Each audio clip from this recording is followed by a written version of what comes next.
Your team beat Maryland 31-24. That we did. I had turned the game off for a little bit because I figured you guys were handling business. Yeah, man, we got all over that ass very early, 23-3 to start the game, and then slowly but surely just let them creep back into it. Maryland usually plays us good. Outside of last year, or no, that was 2 years ago, 2021, where we hung a 56 burger on them. So again, for the history of transitive property in the game before the game, it means nothing. 2021, we blew out Maryland 56 to like 18 or something like that. Beat Ohio State. Last year, we went up there and I think we won by a score or 2 scores. It was like 30 to 15 or 16, something like that. Yeah, but it was beat Ohio closer State than what the score led on, if I remember correctly. It was kind of like this one. Or it wasn't as close because they got a garbage time touchdown with Billy Edwards last year. So really, it would have been it would have been 3 scores. But in any case, it just doesn't mean a whole lot in the grand scheme of things when we're talking about this game or next week's game, I should say. Yeah. But so a few things that stood out to me. I thought play calling was I won't go as far as saying it was abysmal. It was very frustrating because it seemed like Sharon wanted to go 4-minute offense from the jump. And I just I didn't understand that. I don't get it. Last week against Penn State, I understood it. Right? If you're having trouble protecting and you know you can pass the ball, but passing the ball right now puts you in jeopardy of getting an incompletion, throwing an interception, taking a sack. We can eliminate all those possibilities by running the ball, and Penn State can't stop it. That's a good strategy to me. That is not Maryland. It's not Maryland. They don't have the secondary to keep up with JJ.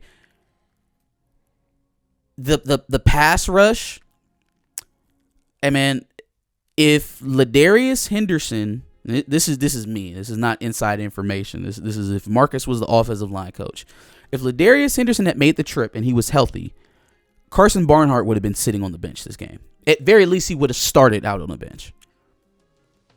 Carson Barnhart got injured too this game, didn't he? He did not. Miles Hinton did. Miles Hinton. Okay. So, yeah, we were already down to our second left tackle in Miles Hinton, and then he got rolled up in the third quarter and left the game. So we were down to a guy who was wearing a tight end jersey coming in as a bonus lineman on run packages, and Trente Jones, which honestly I feel like he should have been getting snaps all season, but that's neither here nor there. So that was that, right? But even when we were healthy, I felt like the last 2 weeks showed who the weak link at tackle is. It ain't Ladarius, and it's not Miles Hinton right now. At another point in the season, it wasn't Carson Barnhart. He was one of the stronger tackles. He was getting moved to left and right to plug holes. He's getting beat now.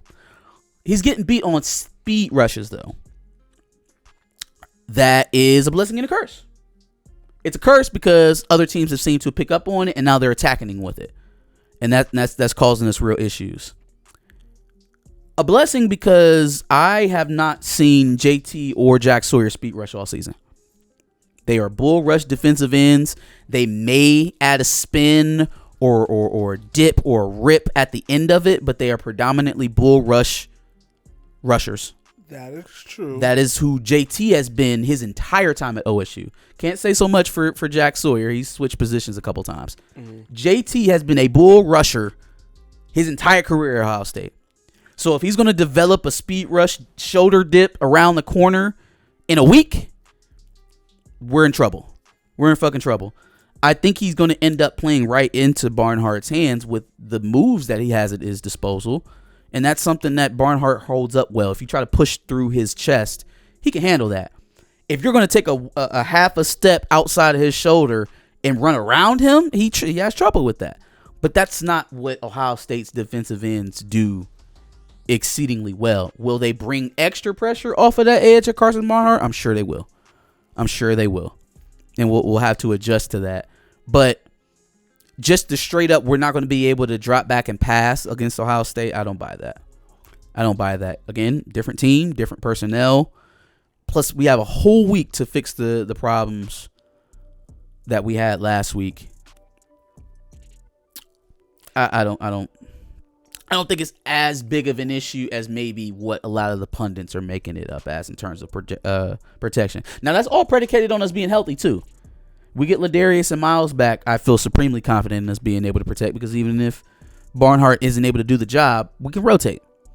If we're not healthy at tackle and Barnhart struggles, situation changes a little bit.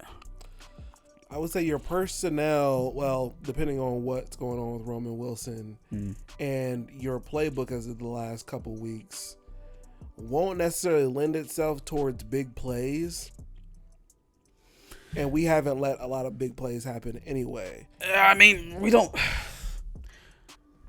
So, in terms of the big plays, I put a lot of the inconsistency of the offense or that law on Sherrod Moore.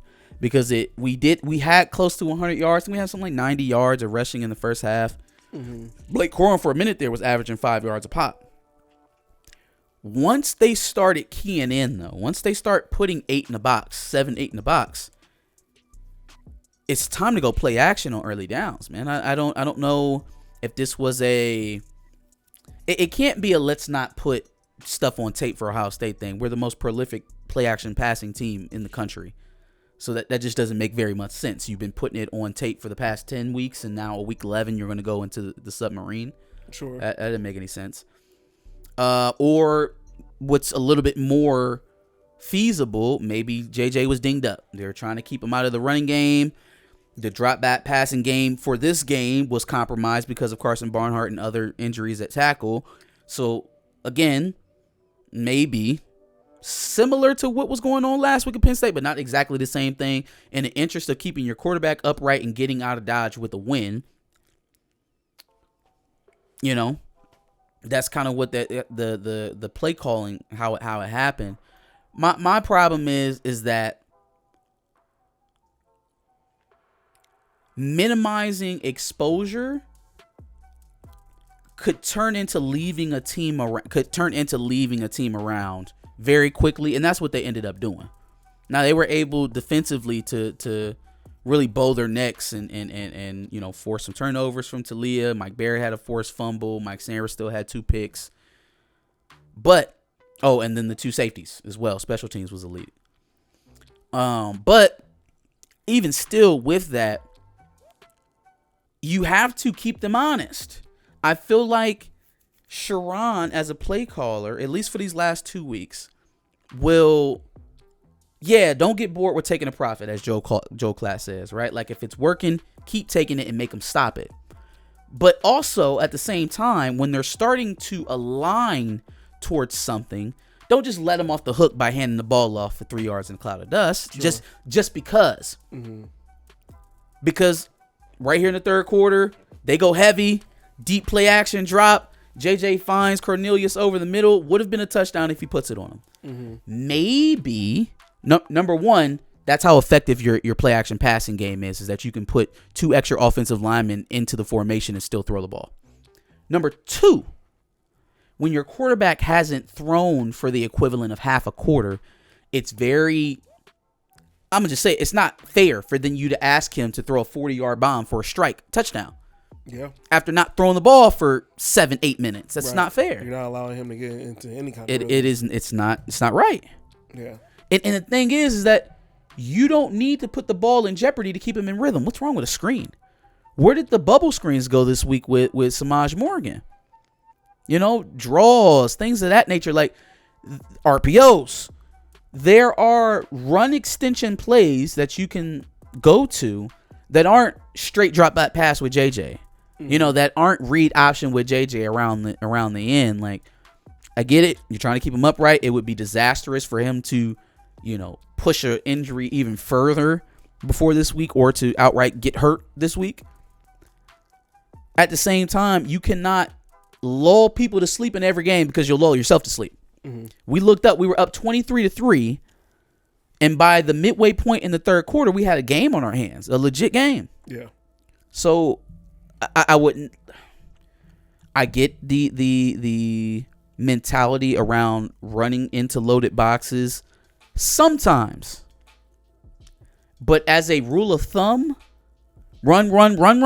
No, man, it's not fair to your offense, because when you do that, you become very susceptible to 3 and outs as well. And we had a couple of those in the middle of this game where we just decided, okay, let's run. We get to 3rd and 1, we're too deep, or 4th and 1, but we're too deep in our own territory to go for it, and we have to punt.